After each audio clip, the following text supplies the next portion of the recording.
Hello, my name is Tate DeCaro. I am a friend of writers and books and an avid reader, and I would love to read to you Alice's Adventures in Wonderland. So I'm going to read it chapter by chapter, one chapter today, and then we'll see how it goes, and another chapter I think next week.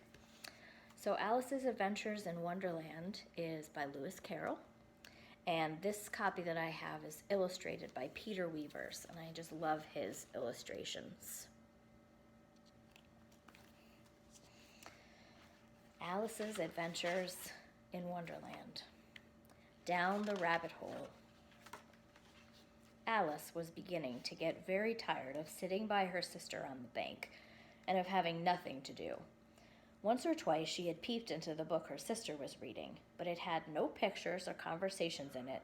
And what is the use of a book, thought Alice, without pictures or conversations? So she was considering in her own mind, as well as she could, for the hot day made her feel very sleepy and stupid, whether the pleasure of making a daisy chain would be worth the trouble of getting up and picking the daisies, when suddenly a white rabbit with pink eyes ran close by her.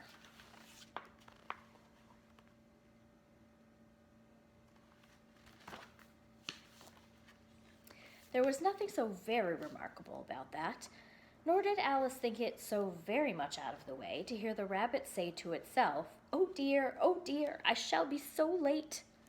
When she thought it over afterwards, it occurred to her that she ought to have wondered at this, but at the time it all seemed quite natural. But when the rabbit actually took a watch out of his waistcoat pocket and looked at it and then hurried on, Alice started to her feet, for it flashed across her mind that she had never before seen a rabbit with either a waistcoat pocket or a watch to take out of it. And, burning with curiosity, she ran across the field after it and was just in time to see it pop down a large rabbit hole under the hedge. In another moment, down went Alice after it, never once considering how in the world she was to get out again. The rabbit hole went straight on like a tunnel for some way, and then dipped suddenly down, so suddenly that Alice had not a moment to think about stopping herself before she found herself falling down what seemed to be a very deep well. Either the well was very deep, or she fell very slowly, for she had plenty of time as she went down to look about her and to wonder what was going to happen next. First she tried to look down and make out what she was coming to, but it was too dark to see anything.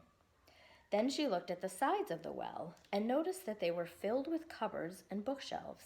Here and there she saw maps and pictures hung upon pegs. She took down a jar from one of the shelves as she passed. It was labeled orange marmalade. But to her great disappointment, it was empty. She did not like to drop the jar for fear of killing somebody underneath, so managed to put it into one of the cupboards as she fell past it.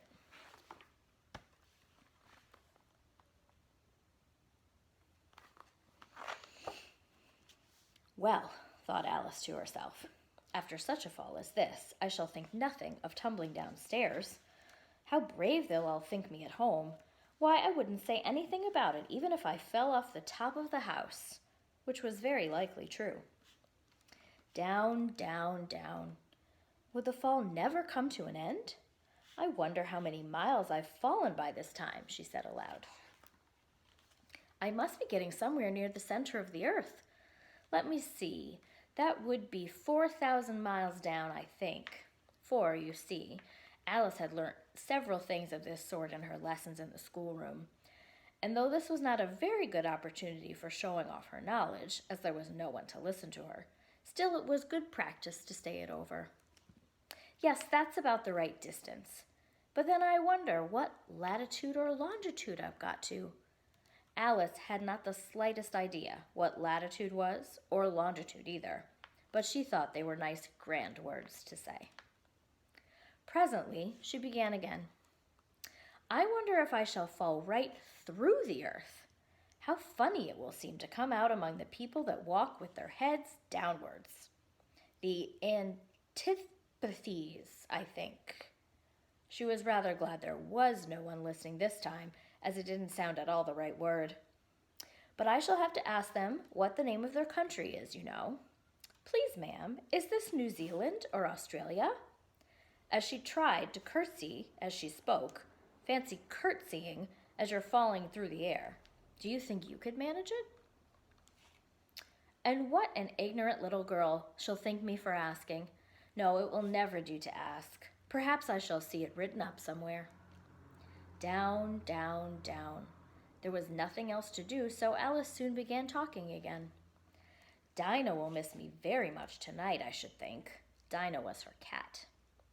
I hope they'll remember her saucer of milk at tea time.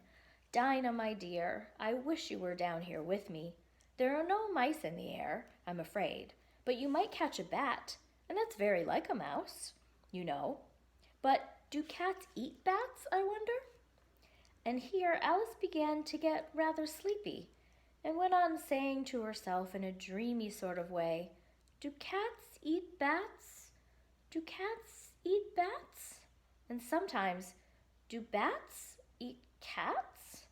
For you see, as she couldn't answer either question, it didn't much matter which way she put it.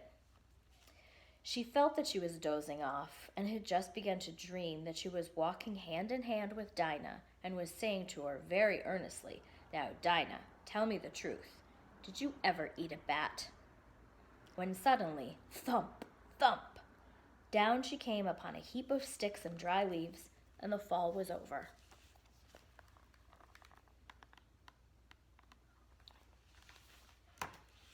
Alice was not a bit hurt, and she jumped on to her feet in a moment. She looked up, but it was all dark overhead. Before her was another long passage, and the white rabbit was still in sight, hurrying down it.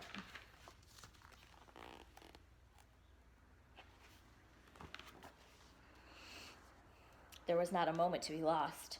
Away went Alice like the wind, and was just in time to hear it say as it turned a corner, Oh, my ears and whiskers, how late it's getting! She was close behind it when she turned the corner, but the rabbit was no longer to be seen. She found herself in a long, low hall, which was lit up by a row of lamps hanging from the roof. There were doors all around the hall, but they were all locked, and when Alice had been all the way down one side and up the other, trying every door, she walked sadly down the middle, wondering how she was ever to get out again. Suddenly she came upon a little three-legged table, all made of solid glass. There was nothing on it but a tiny golden key, and Alice's first idea was that this might belong to one of the doors of the hall. But alas, either the locks were too large or the key was too small, but at any rate it would not open any of them. However, on the second time round, she came upon a low curtain she had not noticed before, and behind it was a little door about 15 inches high. She tried the little golden key in the lock, and to her great delight, it fit.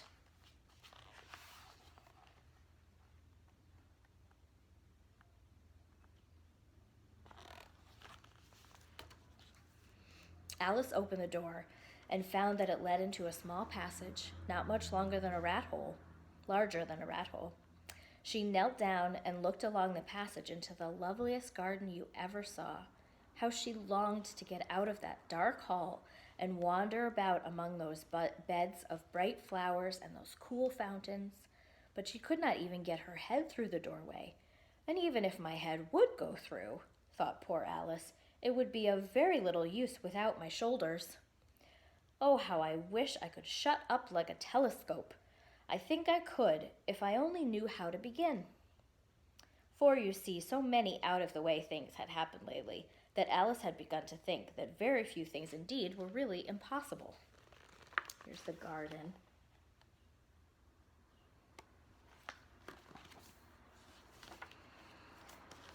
There seemed to be no use in waiting by the little door, so she went back to the table, half hoping she might find another key on it, or at any rate a book of rules for shutting people up like telescopes.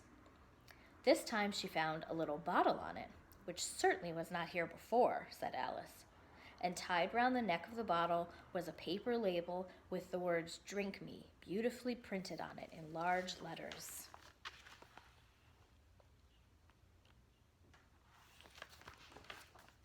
It was all very well to say, "Drink me," but the wise little Alice was not going to do that in a hurry. "No, I'll look first," she said, "and see whether it's marked poison or not." For she had read several nice little stories about children who had got burnt and eaten up by wild beasts and other unpleasant things, all because they would not remember the simple rules their friends had taught them, such as that a red-hot poker will burn you if you hold it too long, and that if you cut your finger very deeply with a knife, it usually bleeds. And she had never forgotten that if you drink much from a bottle marked poison, it is almost certain to disagree with you. However, this bottle was not marked poison, so Alice ventured to taste it, and finding it very nice, it had, in fact, a sort of mixed flavor of cherry tart, custard, pineapple, roast turkey, toffee, and hot buttered toast. She very soon finished it off. "What a curious feeling," said Alice. "I must be shutting up like a telescope." And so it was indeed. She was now only 10 inches high, and her face brightened up at the thought that she was now the right size for going through the little door into that lovely garden. First, however, she waited for a few minutes to see if she was going to shrink any further.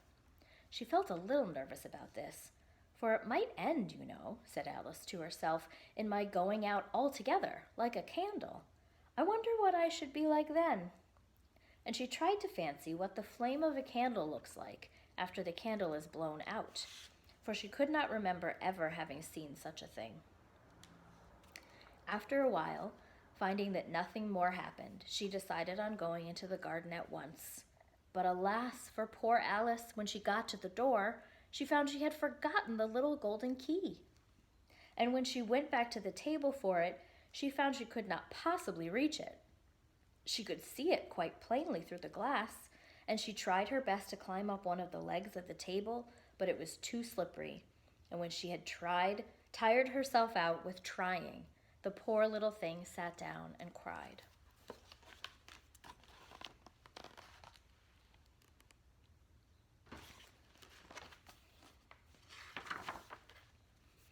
"Come, there's no use in crying like that," said Alice to herself rather sharply. "I advise you to leave off this minute."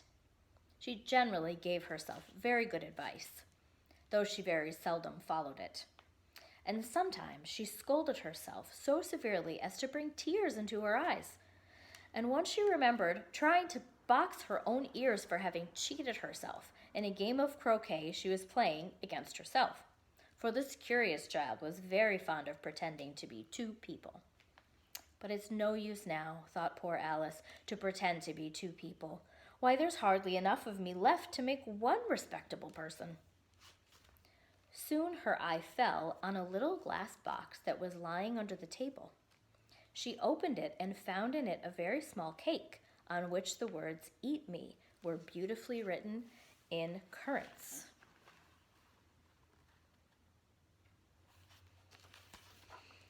"Well, I'll eat it," said Alice, "and if it makes me grow larger, I can reach the key, and if it makes me grow smaller, I can creep under the door.